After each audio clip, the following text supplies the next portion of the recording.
I never imagined my own mother could make me feel like a stranger in my own life. Yet there I was, staring at the text on my phone as if it had been written in a language I didn't understand. Daniel, I can't deal with your ingratitude anymore. Don't contact me. Those words, brief and sharp, cut deeper than any argument or lecture we had ever shared. The room felt suddenly smaller, the walls pressing in on me, and the hum of the refrigerator in the kitchen sounded like a mocking echo. I held the phone in my trembling hand, unable to move, unable to breathe, as if the simplicity of a message could erase decades of connection. My mother, Margaret, had always been exacting, demanding, and quick to point out my flaws, but I had never thought she would outright shut me out. Over the years, I had tried to live up to her expectations. Steady career, polite demeanor, careful words, all while juggling the chaos of adult responsibilities she never fully acknowledged.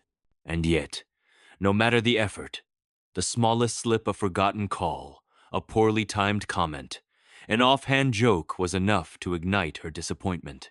I had grown used to walking on eggshells, but this time, there was no warning, no argument, just an icy blockade. I spent the day wandering through the apartment, the quiet hum of the city outside providing a hollow contrast to the storm inside. Every corner of the room seemed to mock me, familiar objects now strange and alien. The coffee mug I had left on the counter, the stack of unopened mail, the faint scent of her perfume lingering from her last visit, all reminders of a presence that had suddenly vanished. I tried to call her, left voicemails that went unanswered, and yet each failed attempt felt like a confirmation. I had been erased from her world. My chest tightened, and a mix of shame and anger twisted in my stomach. A raw, unrelenting knot. I replayed every recent interaction, searching desperately for the moment she had decided I was ungrateful, the specific instant I had crossed some invisible line. Was it the dinner last week, where I had laughed a little too loudly at her critique of my choices? Or perhaps the conversation about my savings plan, when she implied I wasn't responsible enough? Every possibility seemed plausible, and yet none fully justified the sudden severing of our relationship. The uncertainty was the cruelest part, like being trapped in a room with no doors, no escape, only the relentless echo of her judgment. By evening, exhaustion overtook me, but sleep was impossible. I lay in bed, staring at the ceiling, listening to the faint creaks of the apartment settling, each one echoing like a whisper. She doesn't want me here, she doesn't care, I've failed. My mind refused to stop, cycling through guilt, anger, and self-doubt. I thought about the sacrifices I had made, the times I had gone out of my way to help her, to show appreciation for all she had done. And yet, none of it mattered. She had drawn a line in the sand, and I wasn't allowed to cross it. The next morning, I forced myself into a routine, even as the heaviness in my chest refused to lift. Breakfast was tasteless, my thoughts consumed by the distance she had created. Every sound outside, from the laughter of children to the hum of traffic, felt intrusive, like reminders that life moved on while I was trapped in the quiet isolation of her rejection. I tried calling again, texted again, even considered visiting her, but the words on that text replayed in my head like a cruel mantra. Don't contact me. Each attempt to bridge the gap only reminded me that the wall she had built was deliberate, immovable, and personal. And yet, beneath the hurt, a seed of unease began to grow. Margaret had never acted impulsively without reason, even if her reasons were harsh and unrelenting. Why now? What had driven her to this extreme? To cut me off so completely, especially knowing how much I relied on her for guidance and support. A nagging thought began to form, quiet at first, then insistent. Maybe there was more to this than anger or disappointment. Maybe she wasn't just punishing me. Maybe she was hiding something, something she didn't want me to see. That night, I lay awake again, staring at the ceiling, my mind spinning with questions I couldn't answer. The apartment was silent, the city lights outside casting long, cold shadows across the room. I felt a mix of fear and determination harden inside me. If my mother was hiding something, I would find out. I couldn't let this unspoken truth fester in the dark, leaving me alone with shame, confusion, and the sting of rejection. Because deep down, I knew one thing. Whatever she was hiding, it wasn't meant to hurt me, it was meant to protect something. The days after Margaret cut me off felt like wading through a fog I couldn't escape. Each morning, I woke to an apartment that felt colder, emptier, as if her absence had drained all warmth from the space. I tried to focus on work, on errands, on anything that could distract me from the relentless loop of her rejection, but every mundane task was haunted by her words. Ungrateful. That label echoed constantly, bouncing around in my mind and twisting into a knot of shame and resentment I couldn't unravel. Even simple things, washing the dishes, making coffee, checking my email, felt heavy, like reminders of her judgment I could neither escape nor understand. Friends and colleagues noticed my distracted demeanor, but no one truly understood what I was facing. A casual question about lunch or a simple check-in would trigger a wave of guilt and frustration. I wanted to explain, to defend myself, to make anyone understand the unfairness of her actions, but I couldn't. No words could capture the combination of heartbreak, confusion, and simmering anger that had taken root in my chest. I felt isolated, trapped in a world where the person who was supposed to nurture and guide me had become the source of my pain. Each time I thought of visiting Margaret, I hesitated, imagining her cold eyes and harsh words. But then a small voice inside me whispered that there might be more going on than simple resentment. Margaret had always been controlling, yes, but she had never been capricious to the point of completely shutting me out without reason. Something was off, and my instincts refused to ignore it. I began to pay closer attention to details I had overlooked before. Phone calls she hadn't returned, the way our mutual neighbors exchanged glances, the slight hesitation in the staff at her building when my name came up. It was subtle, almost imperceptible, but enough to spark suspicion. One afternoon, I called her doctor's office under the guise of checking routine information and caught a snippet of a conversation with the nurse. My heart lurched as the nurse's voice dropped when mentioning Margaret's name, and the faint sense that something was being withheld became impossible to ignore. I tried to remain calm, pretending it was a casual call, but my mind raced with possibilities. Was Margaret hiding an illness, a financial problem, or something else entirely?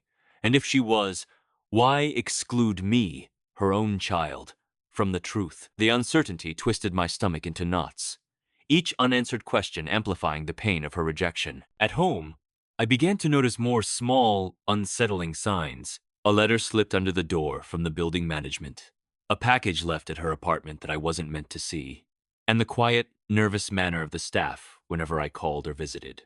Each tiny detail seemed innocuous alone, but together they painted a picture I couldn't ignore.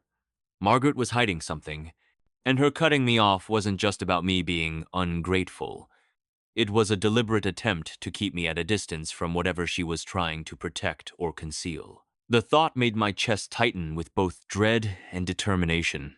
Late one evening, I stood outside her apartment, pretending to check my phone while watching the lights flicker behind her blinds. My pulse raced as I considered all the ways I might uncover the truth without overstepping or causing conflict. I felt a strange mix of fear, guilt, and resolve, knowing that if there was something important hidden from me, I had to discover it. Every creak in the hallway, every distant sound from the neighboring apartments, amplified the tension in my chest. It wasn't just curiosity anymore, it was a necessity, a matter of understanding the reality of her actions before it was too late. By the end of the week, my frustration had become a relentless drive. I couldn't eat, sleep, or focus without thinking about what Margaret might be hiding. The isolation, once sharp and cutting, now fueled a determination to find clarity, to uncover the hidden truth behind her cold words. Every interaction, every piece of minor information was scrutinized, cataloged, and considered a potential clue. And in the quiet moments, when the city hummed outside my window, I realized that the longer I waited, the more distance Margaret's secrets created between us, and the harder it would be to bridge that gap. Something wasn't just off about her actions. It was urgent, pressing, and dangerous. And deep down, I knew that the next move I made would change everything. The day I went to the hospital to see Margaret, I felt a mixture of dread and anticipation twisting in my chest. The sterile scent of antiseptic and the low hum of machinery made the waiting room feel suffocating, each beep and whisper amplifying my anxiety. I had avoided this visit for weeks, paralyzed by guilt and fear, yet driven by the suspicion that there was more to her coldness than I realized. As I approached the nurse's station, I tried to maintain composure, though my hands shook slightly and my heart raced like a drum in my chest. Every instinct told me that whatever I was about to discover could change everything between us forever. A nurse glanced up as I walked toward the station, her eyes flickering with recognition and something I couldn't immediately place. I introduced myself carefully, explaining that I was Margaret's son, and she hesitated for a moment, glancing around as if unsure what to do. Then, quietly, she reached into a drawer and handed me a folded envelope, sliding it across the counter. "She didn't want you to see this yet," the nurse whispered, her tone gentle but firm. My stomach plummeted as I took the envelope, the paper heavy in my hands, and I felt a sudden rush of both anticipation and fear. Whatever Margaret had written, she had deliberately hidden it from me. I retreated to a quiet corner, the hospital's sterile atmosphere pressing in on all sides, and slowly unfolded the letter. The handwriting was unmistakable, Margaret's careful, looping script, and as I read the opening lines, my heart clenched. She apologized for cutting me off, explaining that her harsh words were not a reflection of me but of her own fear and pride. The words revealed a secret I had never imagined. She had been battling a serious illness for months, one that she feared would define her final days and burden me unnecessarily. My hands trembled as I continued reading, each sentence unraveling the misconceptions that had filled my mind for weeks. Tears blurred my vision as I processed the letter. Margaret had feared that I would worry, that I would blame myself, that our relationship would fracture under the weight of her vulnerability. She admitted that her accusation of ingratitude had been a defense mechanism, a way to push me away while she struggled to maintain control over a situation that terrified her. I felt a whirlwind of emotions.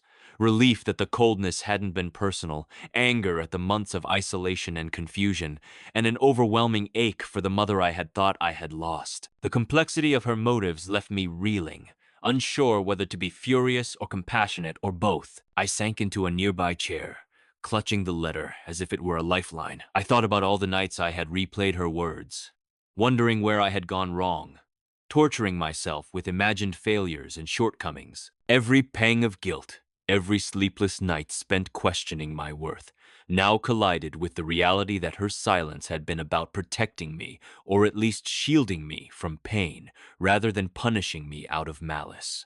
The revelation was both comforting and infuriating, a paradox that left me unsteady on my feet. Even as I absorbed the truth, I realized the letter raised new questions. Why hadn't she trusted me enough to tell me directly? How much longer had she been hiding her illness? And what else had she endured in silence? The knowledge of her suffering made the past months of estrangement feel almost unbearable, but it also gave me a sense of clarity. The conflict wasn't just about blame, it was about fear, love, and the messy, imperfect ways humans try to protect those they care about. The path forward would require understanding, patience, and careful navigation of emotions that were raw and exposed. Determined to confront her with both empathy and honesty, I walked quietly to her room, the envelope still clutched in my hand. The sterile hospital corridor, the muted conversations of nurses and patients, all faded into the background as I steeled myself for the moment she would see me again. My chest tightened with both anticipation and apprehension. I knew that the conversation to come would either heal or further fracture the fragile bond we shared. Every step felt weighted, as if I were crossing a bridge over an unknown chasm of emotion, unsure of what awaited me on the other side. Finally, I entered her room. Margaret was sitting upright in bed, looking smaller and more vulnerable than I remembered, her face pale but serene. The letter sat unopened on the bedside table, a silent testament to the truth she had tried to keep from me. Our eyes met, and for a moment, words were unnecessary. Everything hung in the charged silence between us. I knew that what I would say next, and the way we responded to each other, could redefine our relationship forever. And in that heavy, electric silence, I realized that the truth, once hidden, had the power to both wound and heal. As I stood at the doorway, Margaret's eyes lifted to meet mine, and I could see the flicker of recognition, then apprehension cross her face. The small hospital room felt smaller somehow, the walls closing in as if bearing witness to the tension between us. I held the envelope tightly, the crumpled edges digging into my palms, and for a moment, I struggled to find the right words. "Mom," I began, my voice shaking despite my efforts at control. "I got the letter. I know everything now." Her hands twitched in her lap, betraying the calm she was trying to project, and I realized just how vulnerable she had been in keeping this from me. Her eyes filled with tears immediately, and she reached out as if to bridge a gap I had imagined for weeks. "Daniel, I didn't want you to worry," she whispered, her voice breaking. "I thought I could handle it on my own. And I thought you'd blame yourself if you knew." I sank into the chair beside her, the envelope resting between us like a fragile barrier of honesty and confession. The rawness of her words hit me, the mixture of fear and love, guilt and protection, a storm I hadn't been prepared to navigate. I realized that the anger I had carried for weeks was tangled with relief, pity, and lingering hurt, making the confrontation more complex than I could have imagined. I tried to speak, my emotions roiling. Mom, cutting me off, saying I was ungrateful, it nearly destroyed me. I didn't know what I had done wrong, and I spent weeks questioning myself. My voice caught in my throat as I gestured toward her frail hands. "Do you understand how isolating that was? How it felt to be shut out by the person I always turned to?" Margaret lowered her gaze, shame written across her features, and nodded. "I know," she admitted, her voice barely above a whisper. "And I regret it. I thought I was protecting you, but I see now I just hurt you instead." The air between us was thick with tension, a complicated mixture of past resentment, fear, and emerging understanding. I wanted to reach out, to demand more than just apologies, but also to embrace the mother I had loved all my life. Each word she spoke peeled away layers of misunderstanding, and I could feel the fragile bond we had once shared begin to shift, teetering between reconciliation and the lingering scars of weeks spent apart. Her confession was painful, but it was also an opportunity, a chance to finally see her as she truly was: imperfect, fearful, but undeniably human. Then came the hardest part. I had to confront the silence she had imposed. "Mom, I know why you hid this from me, but you can't do that again," I said, my tone firm but steady. "I need honesty, even if it hurts. I need to be trusted, not shut out." She nodded slowly, tears spilling down her cheeks, and reached for my hand. "I promise, Daniel," she said, her voice trembling with emotion. "No more secrets. I won't shut you out again."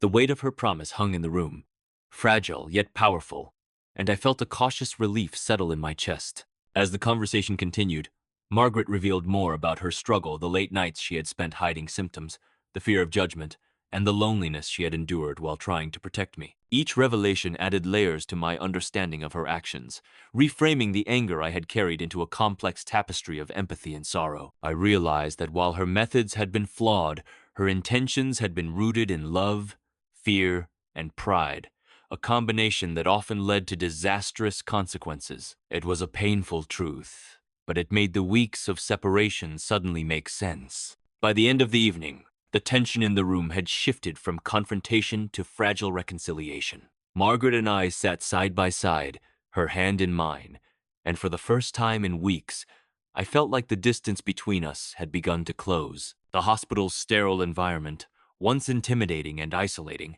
now felt like a quiet witness to a long overdue emotional breakthrough. I realized that this confrontation, raw and painful as it was, had been necessary not to punish or blame, but to reconnect, to rebuild trust that had been strained to the breaking point. And as we sat together, in the quiet hum of the hospital room, I understood something essential. The truth, once revealed, could hurt as deeply as lies, but it could also heal. The next morning, Margaret and I sat in the small hospital cafeteria, the harsh fluorescent lights softened by the warmth of the sun streaming through the windows.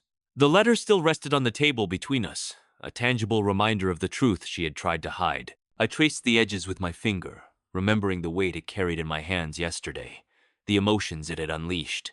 Now, however, the panic and confusion were replaced by a quiet clarity. I finally understood her fear, her pride, and the painful reasons behind her actions, and it was like a veil lifting after weeks of darkness. We spoke slowly, carefully, each word chosen with precision and care. Margaret explained more about her illness, how she had struggled alone, afraid that sharing the truth would make me worry or resent her. Her voice quivered, heavy with vulnerability I had never witnessed before. I felt a surge of conflicting emotions.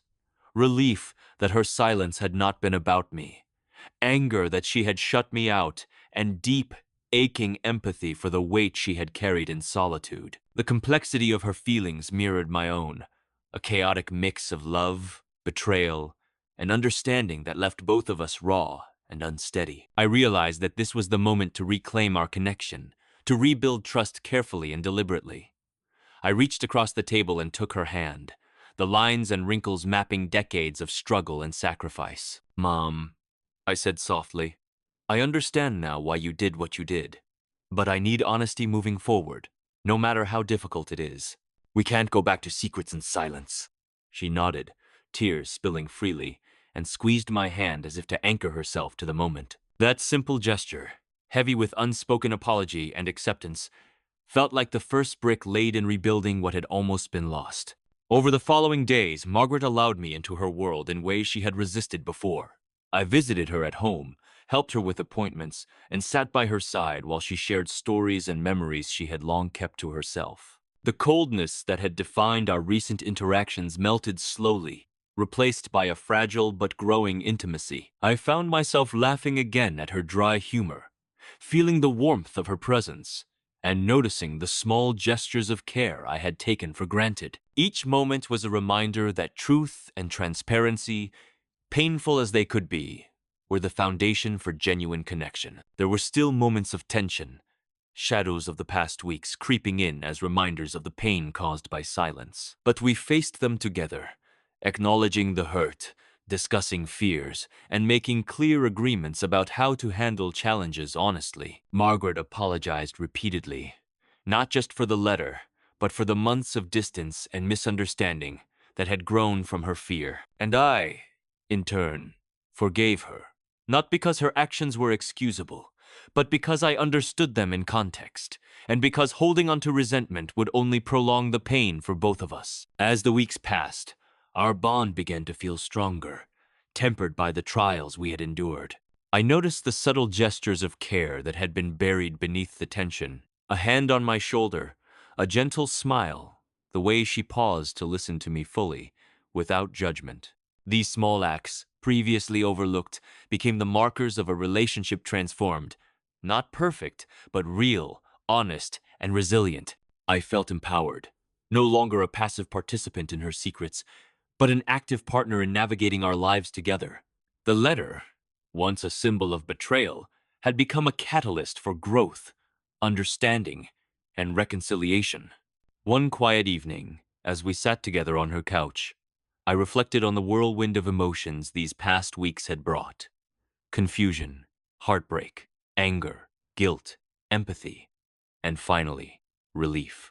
I realized that the pain had been necessary, forcing both of us to confront truths we had avoided for far too long. The experience had strengthened me, teaching me the value of patience, discernment, and the courage to face difficult realities. And more importantly, it had reminded me that love, even strained and tested, could survive when nurtured with honesty and compassion. The nurse had handed me the letter, thinking she was giving me something hidden. But in reality, it had given me something far greater: clarity, reconciliation, and a renewed connection with the mother I thought I had lost. And as I held Margaret's hand and felt her squeeze mine in return, I knew that while the past could never be erased, the future was ours to rebuild, stronger, honest, and unafraid.